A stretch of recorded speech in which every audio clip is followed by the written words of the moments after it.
फालतू रात्री 3 वाजेपर्यंत जागून मी माझा पूर्ण दिवस खराब करणार होते. बट असं झालं नाही. सकाळी मी उठले आणि पटापट कामं करून घेतले. अंघोळ वगैरे करूनच स्वयंपाक बनवला आणि लेट झालं तर असं जीवावर पण येतं. आणि माझ्याकडे एक दुधी भोपळा होता, बराच मोठा होता. म्हटलं त्याची भाजी केली तर ते संपणार नाही, म्हणून मग मी असं त्याचं पाणी वगैरे काढून कोफ्ते बनवायला घेतले आणि मी कोफ्त्याची भाजी बनवणार होती. याच्यातलं सगळं पाणी काढून घ्यायचे. याच्यात सगळे बेसिक मसाले टाकायचे. कस्तुरी मेथी, कांदा, कोथिंबीर सगळे बेसिक मसाले टाकून थोडंसं तांदळाचं पीठ आणि बेसन टाकायचं आणि ह्याच्यात थोडंसं पाणी जास्त असतं, म्हणून कधी बेसन आणि तांदळाचं पीठ जास्त पण लागू शकतं. आणि लगेच तळायला ठेवायचं नाही, कारण त्याला खूप सारं पाणी सुटतं. आणि हो, त्याच्यात थोडंसं ओवा, जिरं पण टाकायचं, त्याने पण टेस्ट छान होते त्याची.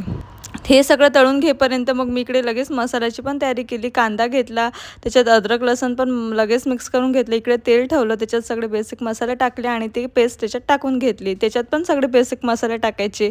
छान त्याला तेल सुटेपर्यंत भाजून घ्यायचं. मग त्याच्यात टमाटरची पेस्ट टाकायची आणि ते पण छान भाजेपर्यंत मी इकडे हे पीठ पण करून घेतलं. इतके घाईघाई सगळे कामं केले, कारण मला दुपारी झोपायचं होतं.